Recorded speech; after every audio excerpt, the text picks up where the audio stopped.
Hi, folks. Jim Ziegler, the Alpha Dog. Got an unusual show for you today.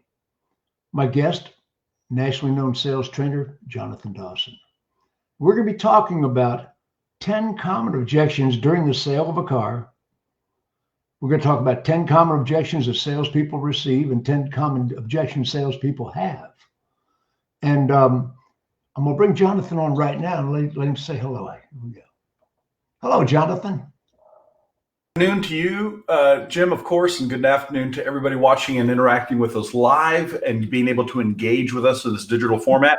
And for those of you on the replay, which will be the vast majority, welcome to this stream. Hang in with us. I think I should say I'm confident you're going to enjoy the banter between Jim and myself, but you're also going to enjoy the content that we put out there to you that's going to be real world practical.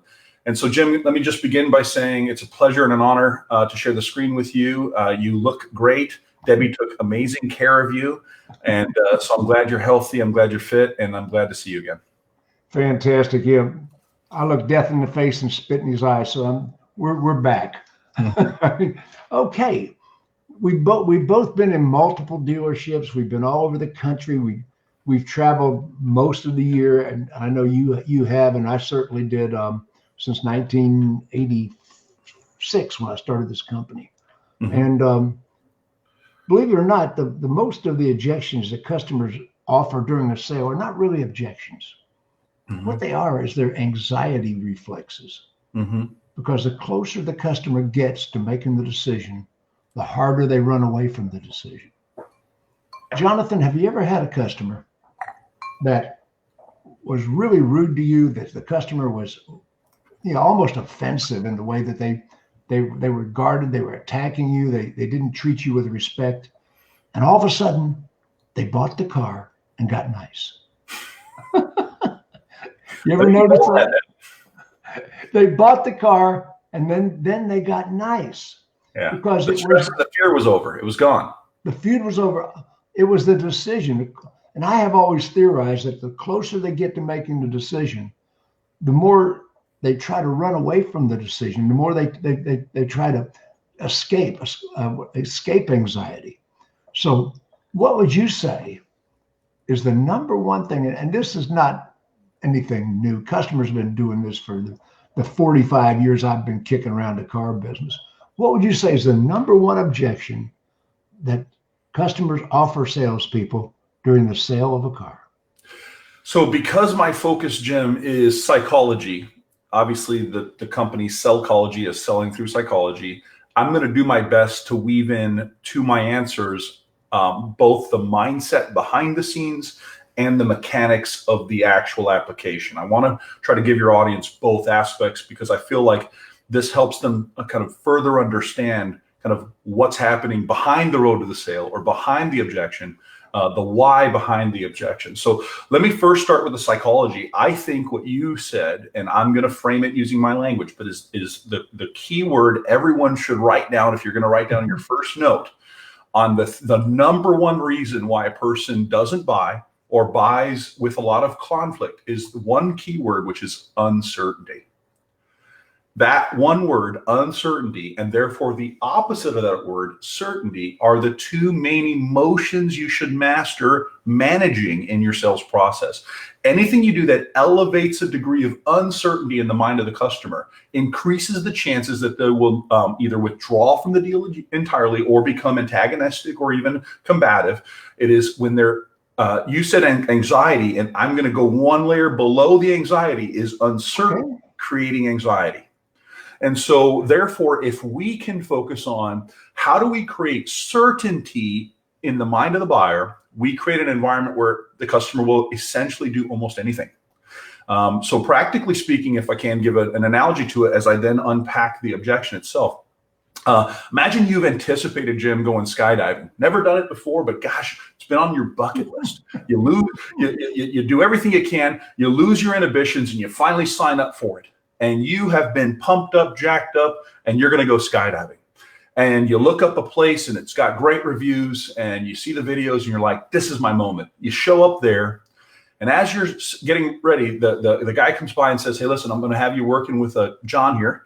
John's going to do a great job for you. He's going to get you all loaded up. And as you're talking to John, he says, man, are you excited? Because I'm excited. This is my first time packing the chute. So I'm going to be really, really careful that I do it right. Okay. And you're like,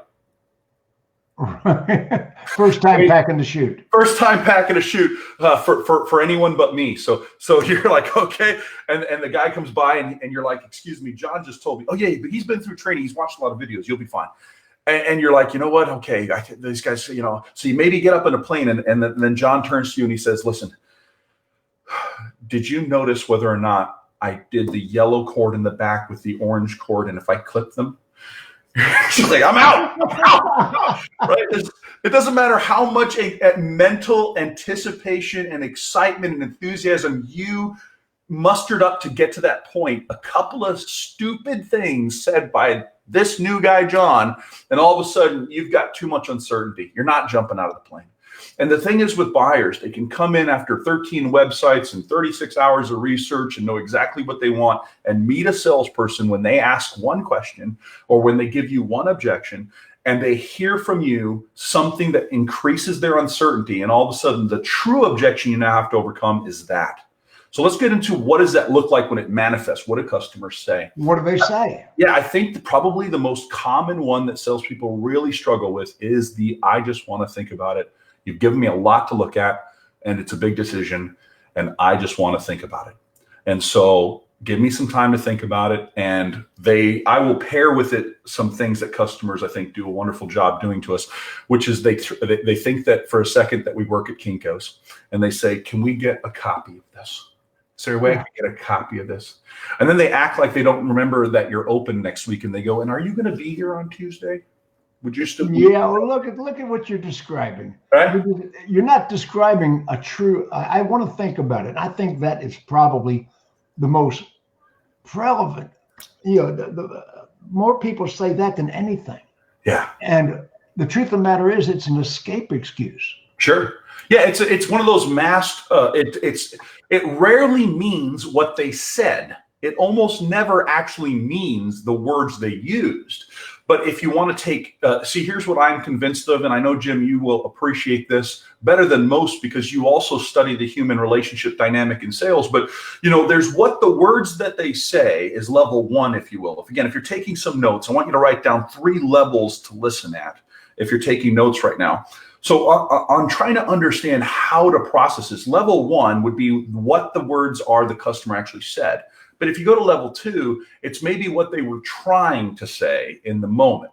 But you think so? Behind the scenes is level 3, which is what they really mean. What they really mean is different sometimes than what they're trying to say, and is often even the opposite of what they actually said. And you can take that as far at the end of the sale. You can go to the other side of the sale process to the beginning and hear the I'm just looking. When a client says, I'm just looking, that's the words they said. It's not what they were trying to say, really. And it's not even what they meant, but it is what they said. I got a word track there. Watch this. Yeah. Have you ever had a customer, when you walk out on the lot, you can already feel the apprehension before you're 20 feet. This is a walk-on. This is not an appointment. This is not an internet deal. This is a customer that walked on. And you walk up to them, and as you approach them, you can almost see that they're shying away from you. Yeah. My word track. Hi, folks. You just looking? Yeah. I hope you're not going to make a hasty decision. If there's anything you need, and I get in that conversation with, hi, folks. You just looking? Oh, yeah, just looking. Oh, thank goodness. So many people make decisions they haven't thought through. Right. I love it. Hi, folks. You just looking? I mean, it just absolutely breaks that up. Yeah. So when you take a look at that as an example, Jim, and again, I'm going to try to peel back some psychology of why what you said just works, is that when a customer comes on the lot, their tendency, again, because of uncertainty, is to give some space, to build some space and to give themselves an out. So the I'm just looking is an out at the beginning, the same way I want to think about it, it's an out at the end, right? So in the beginning, when they say I'm just looking, what they're trying to say is I don't want to be pressured. What they really mean is, I don't want you to try to make me do something I don't want to do. I want to do this my way, and I'm not going to be bullied by you. What they're really saying is, don't try to play no games with me, man. I don't want to be misused, abused, or lied to by you. So here's what's interesting about the opener that you do. And by the way, the one I teach is a modified version of that. So I teach something similar to yours, but I modify it slightly. And this is because I think you have nuance, Jim, because of 45 years of reading situations, that if I'm coaching a newer team, I have to be careful with some of the word selection. In your personal use, you said, you folks out here just looking today, I actually eliminate the word just in my version. And the reason I do that is because I don't want a new person to say it as a way of dismissing the client. So listen to the tonality. Your version was playful and jovial, but a new salesperson who's got anxiety will say, you folks are just looking then? They're robotic. They robotic, or they learn the word tracks. They're not conversation, they're memorization. That's right. So when a new person who has anxiety themselves, when they use that delivery, if they have the word just in their version, it can come across like they're dismissing the client. It almost like, so you folks are just looking then? Like you're not real buyers, obviously. So my version just removes the word just, and it can be said something like this. Hi folks, yeah, doing some looking today? Or you folks look like you're doing some looking today. Are you folks out doing a little bit of looking? And that taking away the just means that I'm not making it as though that's all they're doing. And then, of course, because the psychology to me is more important than the exact wording, all you have to do is really, if you want to play around with it, think of it in terms of synonyms, meanings that are shared. So, for example, if I wrote down the word looking, I could write other synonyms. Similar words could be browsing, shopping, researching, comparing, kicking tires, checking things out, perusing, taking a gander, right? So if I then have a little bit of variation with me and I want to be creative but still have a good approach, I might say, hi folks, you guys look like you're out doing a little bit of research. Are you kind of checking some things out today? And it's accomplishing the same idea, but giving a little bit of different flavor or spin. I can stack them. I can say, you folks out doing some looking, maybe a little bit of shopping or comparing options today? Now I've just weaved in three. I could take it and demographically do it, take a little bit of the old timer and say, sir, you look like you're out kind of kicking some tires today and seeing what's out there. Is that right? And that works for them. I could take the young lady who's got the clipboard and say, ma'am, you look like you're doing some research. Are you comparing some different options today?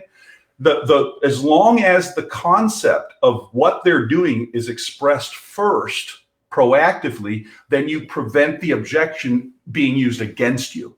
And that's why what you're doing, Jim, is so beautiful, because it's a pattern interruption. In psychology, the customer has a pattern or a train of thought they're trying to go down. Welcome to the dealership. Right. And that they know what's going to happen. They think they know what you're going to say. They know what they're going to say.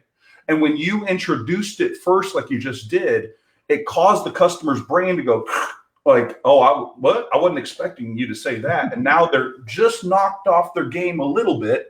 And that way you can introduce a new idea. And you know where I got that, Jonathan? What's that? Yeah, 45 years ago, I was teaching Dale Carnegie courses.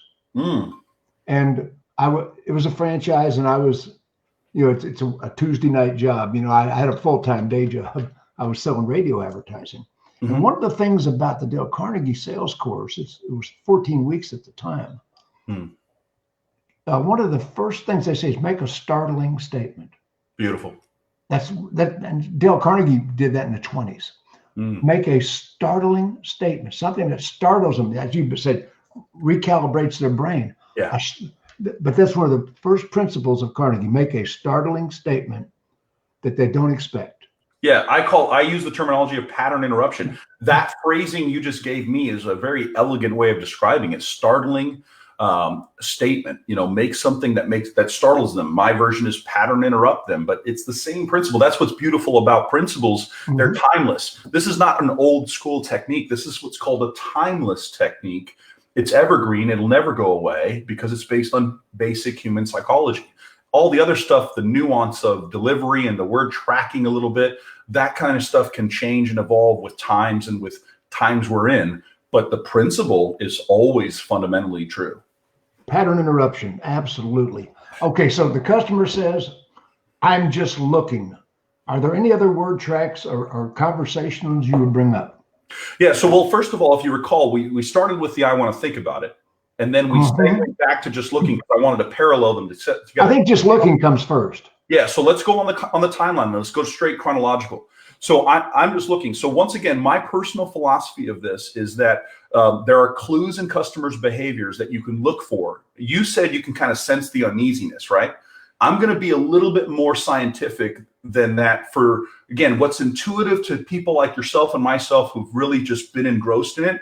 For the new person who might be watching this, you might say, well, I don't know if I have a good enough radar yet to know what to do. So can you give me something specific to look for? I'm going to give you a clue. And in fact, again, if you're writing some notes down in the greeting, and I'm kind of hopping around, but I'll try to tell you what to focus on.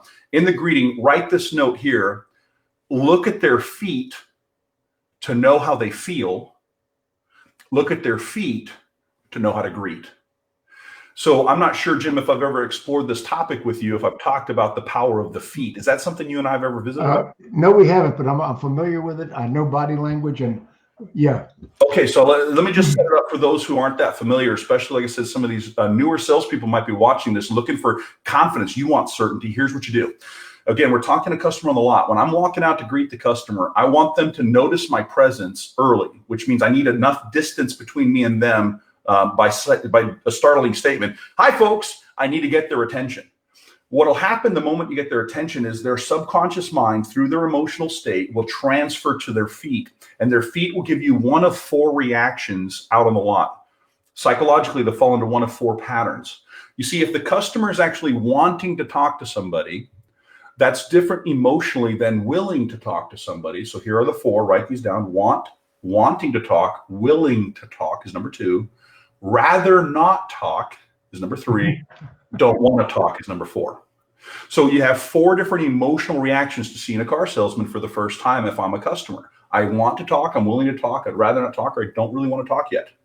Now, each of those 4 will manifest itself. It'll show up in my body language through my feet. Because you see, Jim, if I've ever seen somebody, even at a grocery store or shopping mall, that I wanted to talk to, number 1, what my feet do naturally, without even thinking about it, without talking to myself, I just start walking towards people I want to talk to. So the first thing I look for in the feet of the want to is, do they walk towards me when they see me? If I've ever seen anyone I want to talk to, I immediately walk in their direction. So the first clue is, did they walk towards me? That's the first foot position. If they want to talk, they'll walk towards you. The second customer is the willing client. The willing client is the one whose mind is a little bit more apprehensive, a little bit more uncertain. And so with their body language, what they'll do is they'll say, okay, I'll give this person a shot. I don't want to talk, but I'm willing to. So the second client, willing, would be a waiting customer. Want to, willing. Yeah, want walks towards you. Willing waits for you. The waiting customer will turn their body towards you and, like a statue, freeze in the cement. They won't take a step. They'll just turn towards you and their feet will face you. They will wait for you. You'll walk 40 yards across the lot. They won't take a step, but they'll wait for you. And what that posture is saying is, I am willing and open to hearing what you have to say. I really hope you're not an idiot. That's what that is. Now you got your third posture, the rather not talk, but I know I have to. I'd rather not talk to you, but you're ruining my plans by walking out here. This is the posture of a person who will actually be faced sideways. The sideways statue is the customer whose posture or feet are facing a different direction than you, but their head is turned and acknowledging you. What this indicates to you by not turning towards you is, I'd rather keep doing what I'm doing or going where I was going, but I've stopped because you've ruined my plans. Go ahead and get whatever you got to say done and over with, because I got places I want to go. So this is the customer walking across the lot, sees you, stops, turns over the shoulder and waits for you. The over-the-shoulder statue guy. Now, the fourth one is the one who doesn't want to talk. Well, remember our feet so far. If I want to, I walk towards. If I am willing, I'll wait. If I'd rather not, I'm turned sideways. If I don't want to talk to you yet, I'm just walking away from you. So what I tell my students, especially newer to the business, is, listen, some of this stuff can be studied like science. Some of it's art, some of it's science. The art is the nuance of personality and allowing yourself to just be flexible. But the science is the science of psychology, the science of persuasion, the science of interpersonal skills. In this case, look at their feet. You'll know how they feel. Look at their feet. You'll know how to greet. So when I'm walking up to you, my goal is to be proactive based on your feet and customize my greeting accordingly. So in my training, I actually teach 5 baseline greeting techniques. 5. One that represents each of the 4 feet: walking towards, waiting, turned away, walking away. The 5th greeting you need is what I call for Mario Andretti. You can't see his feet because he's still in the seat, right? You can't even see his feet because he's driving through the lot. You're like have to dodge and jump and duck and roll out of the way so he don't hit you. So there's a 5th greeting for that person that I think is important. I have a greeting for that person. Tell me a little bit. Go. I will walk up like I'm not even looking at them. Yeah. And hold up a stop sign just as I get to them. Yeah. And they always will stop. Always. Yeah. Well, so you know what? Again, your technique, because it's based on sound principles, is exactly incorporated into what I teach as well. I have a layer above it and a layer below it that I do. But I say, and this is what's so funny, Jim, I see salespeople, and I'll just demonstrate it with my body language here. I see salespeople out on the lot, cars coming to them, and they do this gesture here, which this gesture here stands for hello, how are you, right? Somebody's driving, you go, hello, how are you? That's the nonverbal hello, how are you? This gesture is the universal symbol for stop. It is. Right, but what most salespeople don't have the courage or the understanding to do is to say stop. What they do is they go, hello, how are you? Okay, goodbye. The worst that could happen is they could step on the gas and you have to dive between 2 cars. So this is where I would advise, if I can speak to a manager who's listening to this, maybe even a GSM or sales manager responsible for developing your people.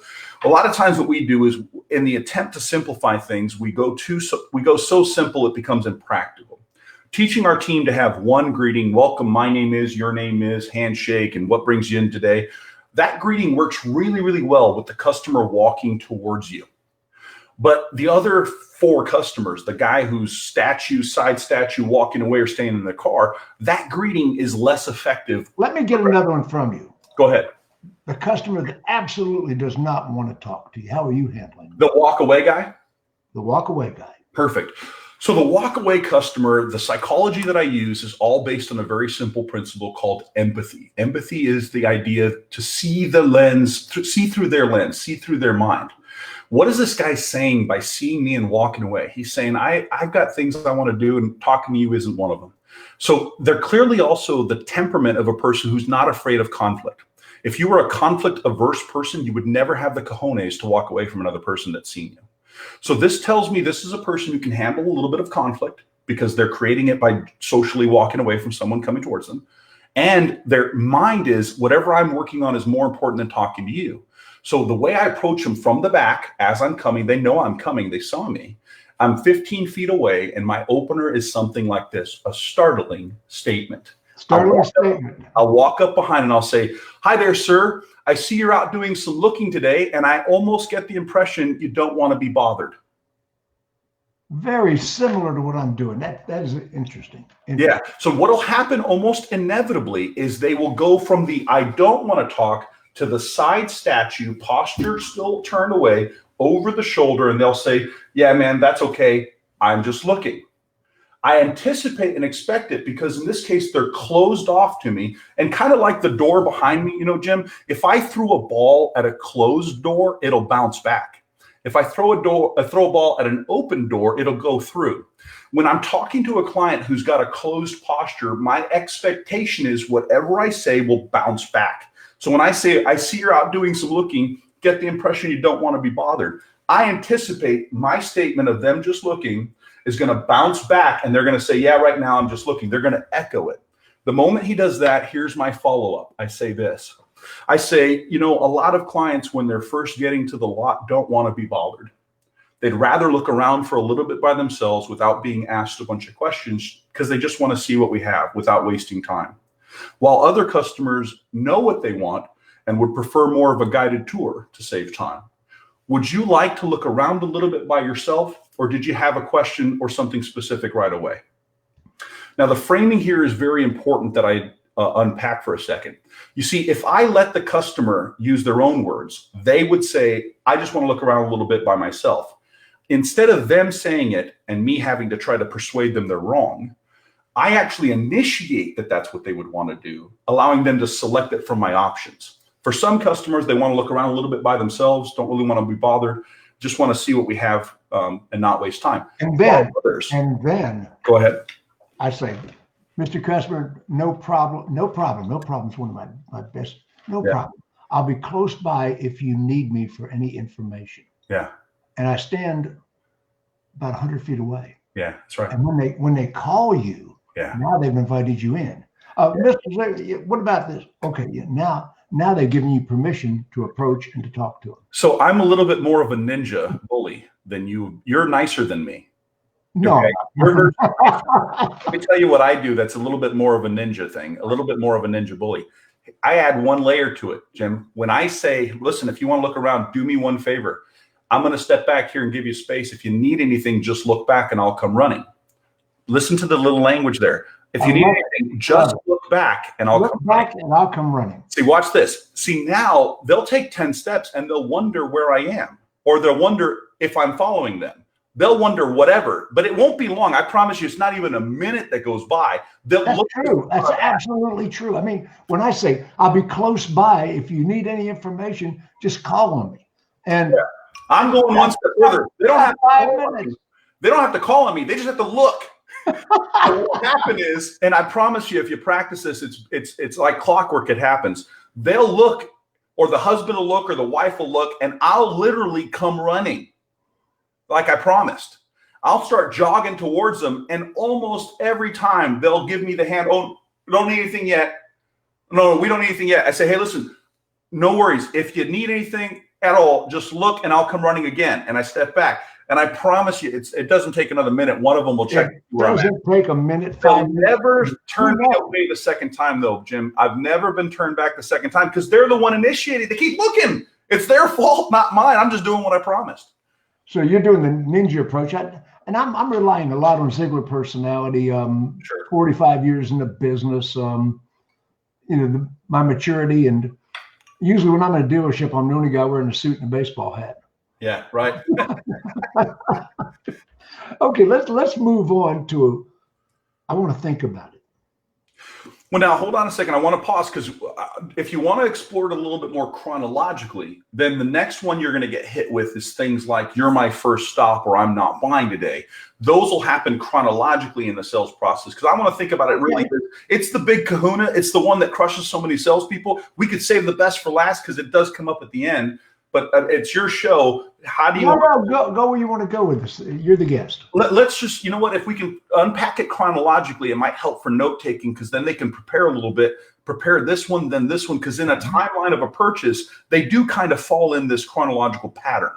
You know, most people don't in the first 2 seconds of greeting you say, "I want to think about it," but they do say, "You're my first stop." Right? I hear that a lot. Yeah, so let's package or bundle them together. And in fact, I'll give you an exercise. Those of you watching and taking some notes, something I think will be practical for you, is I want you to take out a sheet of paper. I'll just kind of draw it for you here so you understand. But I'm going to just this is the exercise that'll help you kind of establish a way of thinking about it. Create like a little timeline. And over here in the beginning, you have kind of your meet and greet. And then over here, you have your close and delivery. So it's just a simple timeline from the meet and greet to the close and delivery. A progression bar. What I want you to think about is try to isolate in your sales process, when are the most common times that you get anything that makes the sale go cattywampus on you? When does it get sideways? When do you get resistance? Well, I'd say you have a couple critical points where it can go sideways. The meet and greet, and that I'm going to call that the first 5 minutes. Your first initial impressions, rapport building, and really taking down the barriers so you can build that rapport. You can understand their wants and needs. They're going to be honest with you. You got your first 5 minutes. Now what you do is underneath there, you're just going to make a master list. If a customer was to object in the first 5 minutes, what would they say? And you make a dialogue. Just make a list of them. Just here's the dialogue. They would say just looking. They'd say first stop. They'd say not buying today. They say don't have any time. They'd say you don't have what I want. Right? You would make a list. If it's going to come up in the first 5 minutes, these are the things. Then you'd say, under traditional sales models, you'd say, when's the next time I really have a sticking point? It'd probably be, I don't need to drive the car. It'd be the demo drive. Don't have time to drive it. Don't want to drive it. Don't need to drive it. It'd be something like that. Then you'd say, the next major sticking point, so we have somewhere in here, we'd say, and depending on their sales process, if you're greeting someone outside, some people struggle getting people in the door. You know, they don't want to come in and sit down. But let's say it's your demo drive that you traditionally have a sticking point. Then you'd say, returning from the demo drive, it's getting them in to look at numbers. I don't have time to look at numbers right now. We're just getting started. We're still comparing options. So, we don't need the numbers yet. And then, of course, you have kind of at the close, you have about 4, maybe 5 kind of windows of time that almost every objection falls into those windows. So my point to you who are at home and you're trying to say, how do I become intentionally proactive, is to start with looking at the patterns, identify what they are by the timeline, chronologically, like Jim and I are doing, and then begin to ask a question.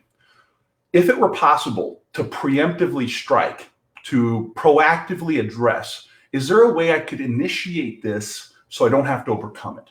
Because even though the title of our show here today is, 10 sales objections and how to overcome them, if I can, or objections that people have to deal with, if I can, what I'm going to do is I'm going to create a sales process as much as possible where I don't have to overcome anything. Because we're going to anticipate. Because you're going to anticipate and address it before it even happens. And this is a level of sales mastery that few people even attempt to attain, is to be able to create an environment where the customer doesn't even want. In other words, answer the question before they ask. That's exactly right. So let's go to the next one, which is a common one. Let's say first stop. Okay. Most training would tell you, if a customer says first stop to you, that that's a reflex objection. Don't treat it too seriously, like most of them are reflex. And then you just say, sure. Well, what are you looking for? Well, what brought you in? Something like this. I'm going to reframe it and package it and deliver it proactively.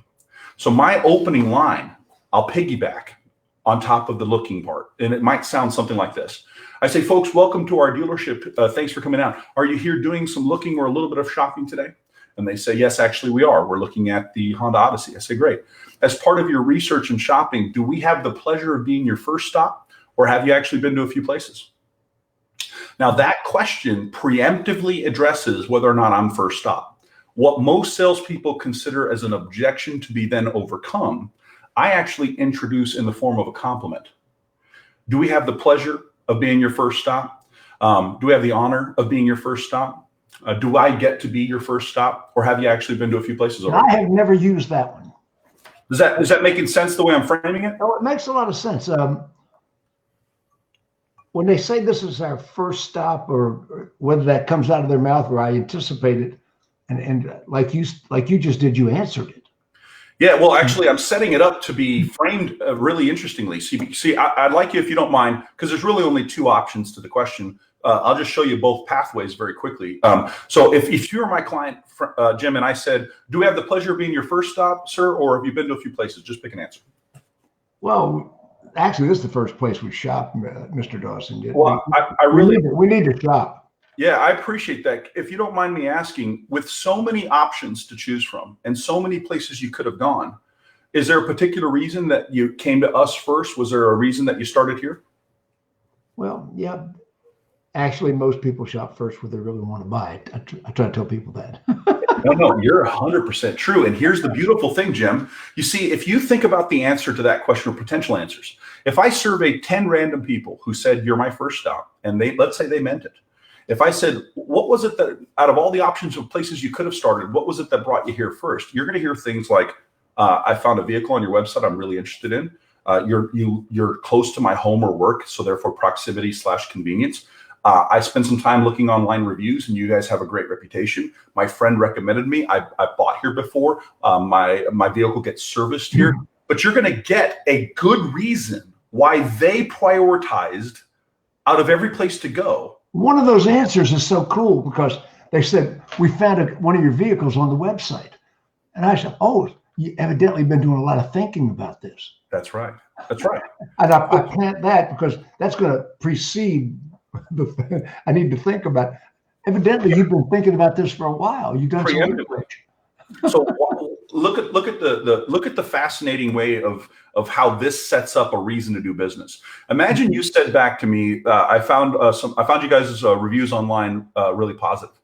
I'm going to simply reframe or echo back what you've said, repackage it, give it back to you. I'm going to say something like, I get the impression that when you do business and spend a lot of money, that the experience that you have and the way you're treated matters to you. And they're going to say, of course, absolutely. Yeah. I mean, if I'm going to spend this much money, I don't want to waste my time or be. In the reviews that you read, is there anything that jumped out at you? Were there some specific things that you heard about our store that made you think, you know what, this is the kind of place I'd rather go? And then they're going to qualify it even further. I read reviews that you guys were really easy to do business with. You didn't play the games and it was really quick. I say, so what I'm hearing you say is very simply this: as long as I continue the reputation we've developed, if I can make it easy, if I can make it quick, if I can, do this without the games, we can have fun without games. Then it sounds like you'd prefer to see if you can wrap it up with us. Is that what I'm hearing? And they'll say, yeah, if I can find the right car and get that, that's what I want.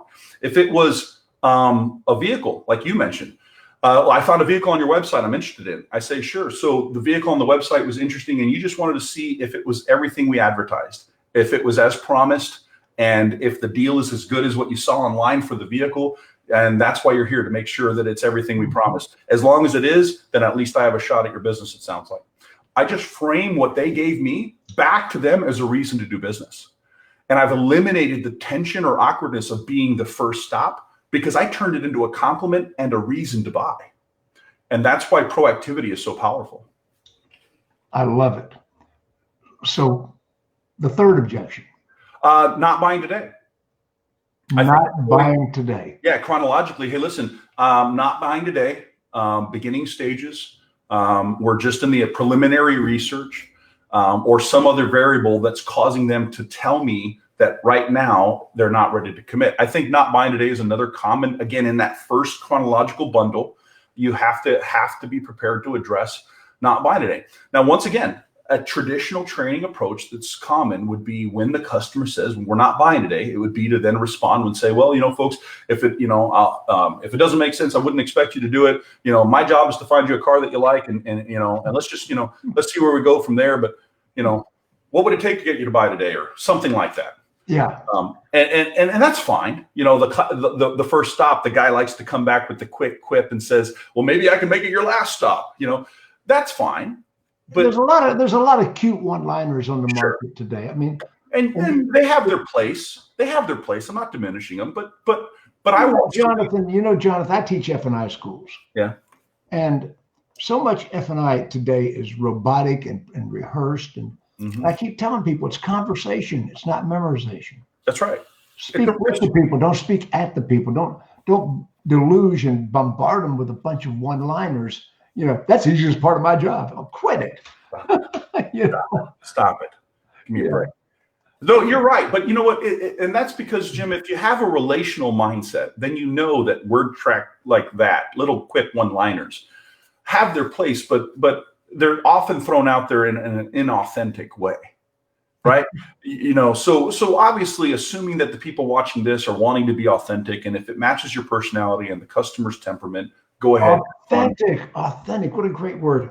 How many times do I see a salesperson walk out face to face with the consumer and say, "Hi, welcome to the dealership," and their mouth said "welcome to the dealership," but their facial expression, their body language, their countenance is, "Hi, Mr. Customer, eat, poop, and die." Yeah, you're exactly right. The last thing they wanted was to greet a customer, and then their greeting comes across that way because it's not about a word track. Right. So let's go to the not buying today. And again, if it's okay, I'm gonna frame it proactively. My framing proactively is to give the client options, give them the option of not buying today, and give them a good reason why they wouldn't buy today. Because if they're not going to buy today, it's going to be because they have a good reason. And you know my good friend Frank Crenditti. Pardon me? Do you know Frank Crenditti? Brother, do I know him? I just spent the weekend with him at my Pinnacle Mastermind. Him and Ali Rada, me, Frank Crenditti, and 25 top salespeople from around the country spent 2.5 days having 14-hour days together. Yeah. I'm going to fast forward a minute. He has one question he asks a customer that just absolutely blows me away. Is there anything about the car you didn't like? Yeah, that's right. I love that. Yeah. So chronologically, that's a question that would obviously fall later in the sale. Yes. So, but here we are. We've just greeted you. We're maybe within the first 5 minutes. The customer's inclined to give you, "I'm not buying today."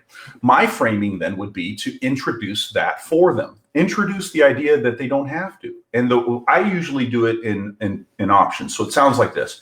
I say, folks, when you're looking at this decision and your vehicles that you're looking at, is this something you have some flexibility on, where I can check, for example, on incoming inventory and stuff in my sister stores, or is this something that kind of has to happen today? Do you have some flexibility, or is this something that has to happen pretty soon? What I find is the vast majority of people, 80% of the time, will say flexibility. Now listen to the subtlety of the repackaging, Jim. You see, if I ask them, how soon are you looking to do it? Oh, I'm not buying today. If I say, do you have some flexibility, or is this something that you're trying to do today? They won't say, I'm not buying today. They'll actually choose flexibility. Now listen, it's totally different to be told I'm a flexible buyer versus being told I'm a buyer not buying today. The average psychology of a typical salesperson would much rather hear I have flexibility than hear I'm not buying today. So in the framing, when I introduce the subject, I say, you know, folks, while we're looking at vehicles, I want you to do me a favor and keep in mind that I have vehicles on the ground. I have vehicles that are actually coming in, and I have an incredible dealer network. This allows for some options for both of us if you have that kind of flexibility. Do you guys have flexibility within your timeline, or is this something you need to get done pretty quick? A lot of times they'll say, actually, no, we've got some flexibility. In the case that they do that, they didn't say I'm not buying. They said they have flexibility. My response then would simply be this: your flexibility opens up more options. Here's my goal. If we happen to find a vehicle that you like, if you like the vehicle, like the deal, like us, and you decide to buy today, I certainly won't stop you. Is that okay? Now you can appreciate that. How do you say no to that framing? It's literally conditioned on the things that they would need to be in place to say yes anyway. Now, if you say to me the opposite, do you have flexibility, or is this something you're looking to get done pretty quick? They're like, actually, my lease is up, or I'm trying to get something done by the weekend. I say, you know, folks, you're obviously working with a compressed timeline. So I'm going to be efficient without rushing you. I'm going to start with what I have immediately on the ground. You mentioned you found something on our website. Let's verify its availability. I'll also see if I have any immediate available options that are similar. And then if it's the right vehicle, right deal, and you guys can get this done and checked off your list and enjoy your weekend, then fantastic. I won't stop you if it makes sense. The point is, I never got told I'm not buying today if I frame it first in the context of flexibility or timeline. What is it? Do you have flexibility, or do you have a limited timeline? No one even says I'm not buying today anymore.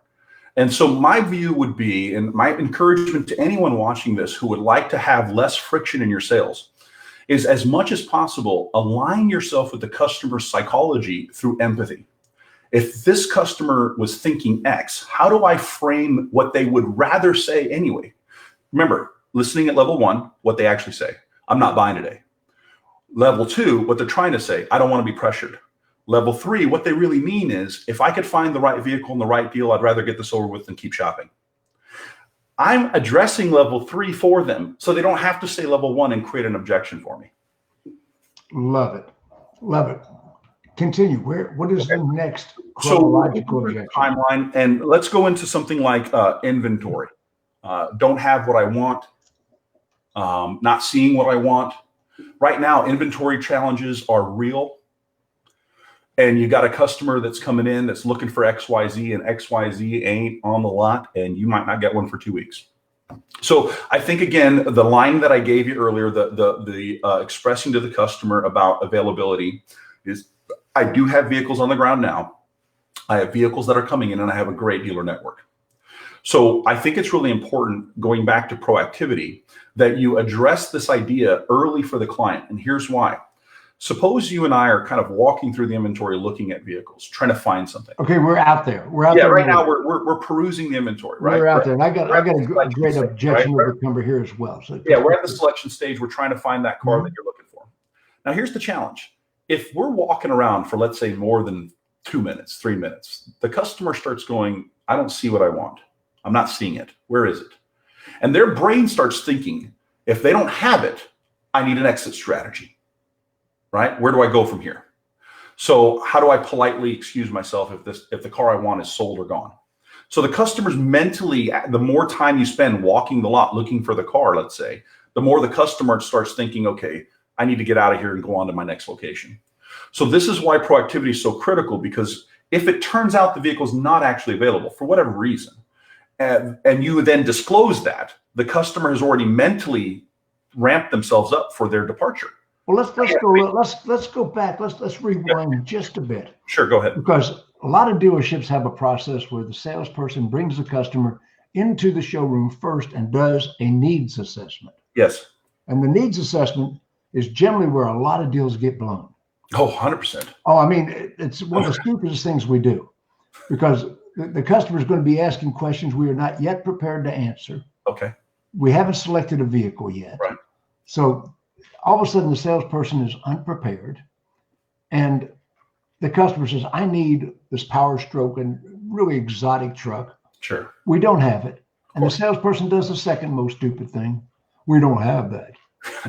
No, what I'm going to tell a customer is, let's go see what we have. Right.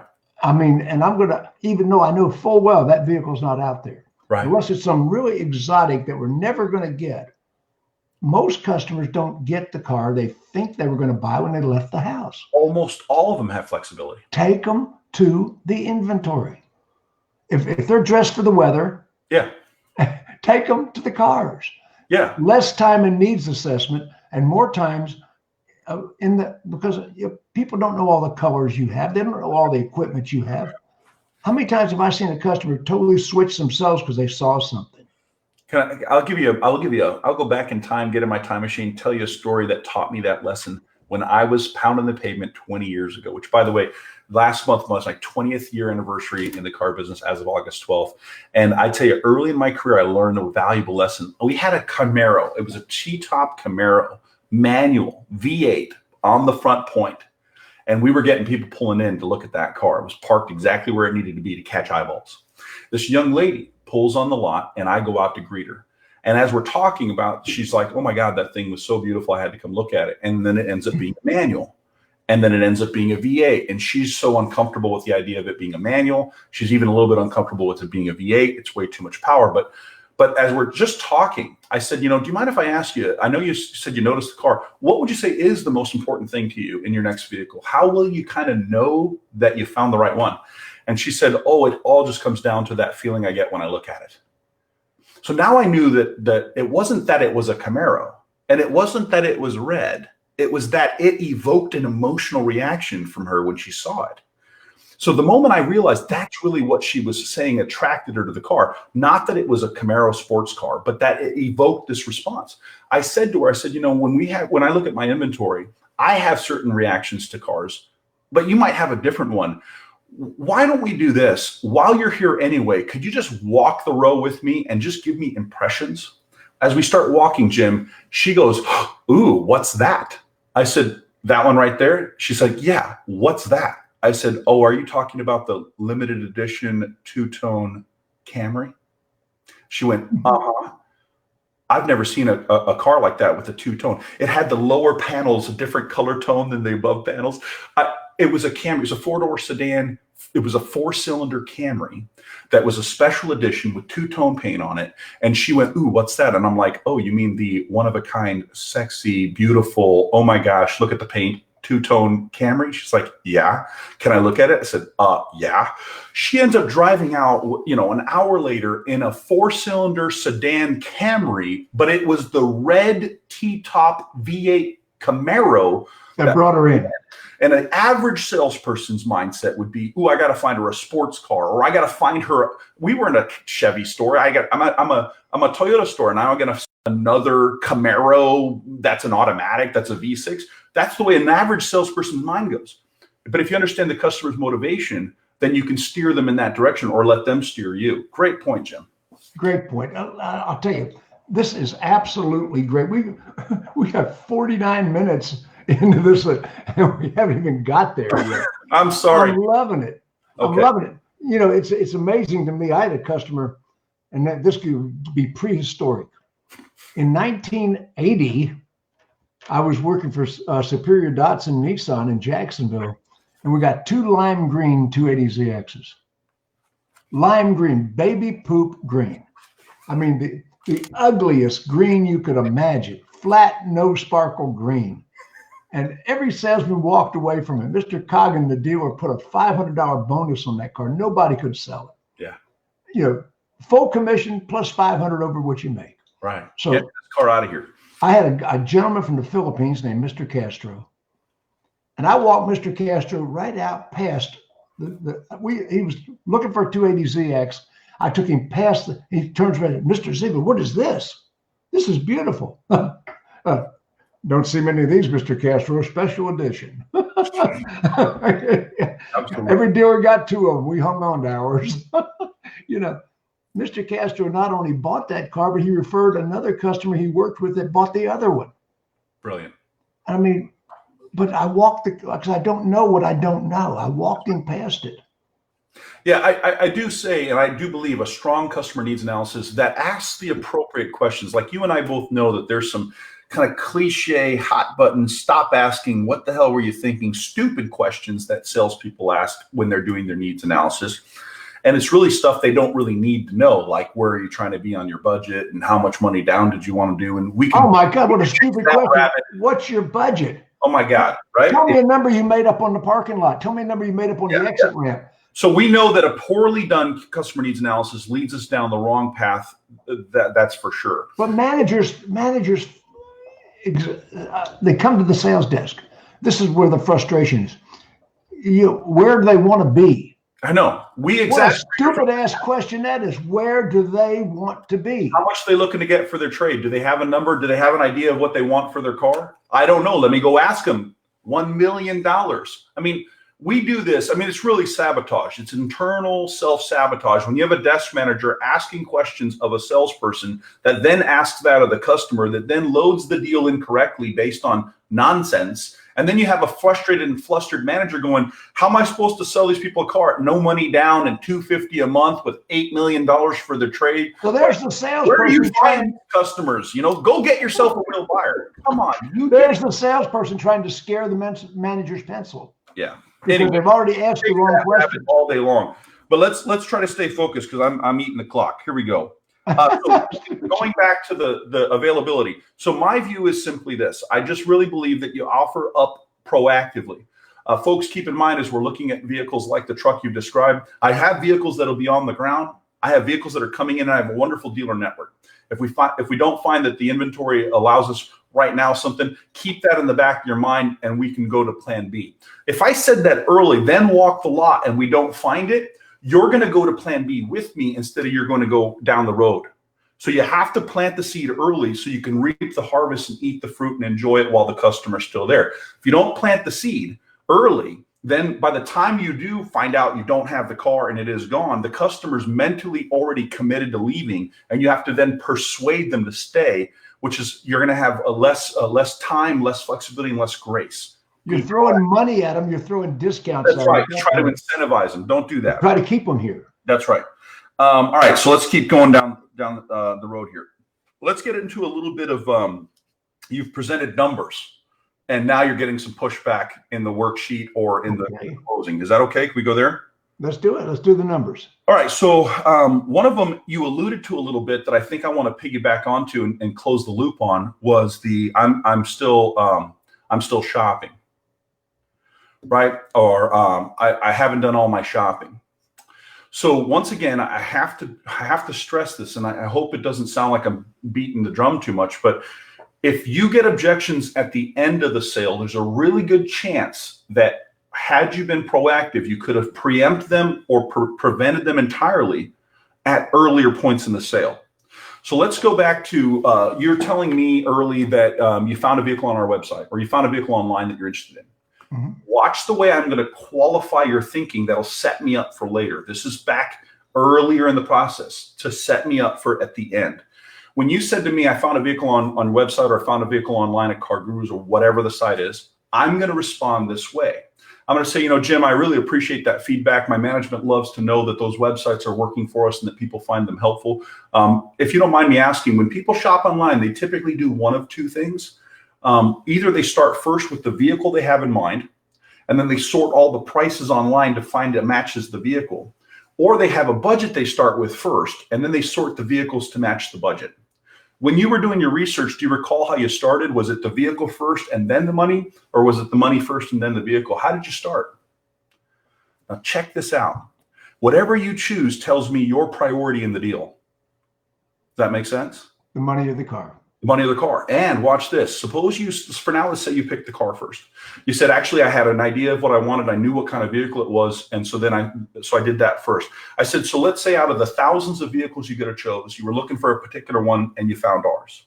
And then out of the thousands of prices that are out there for a vehicle like that, you said, that one works for me. So we were essentially the best car for the best price on the entire internet, or at least in the top. And that's what got you in. I'll let my management know they're doing it right.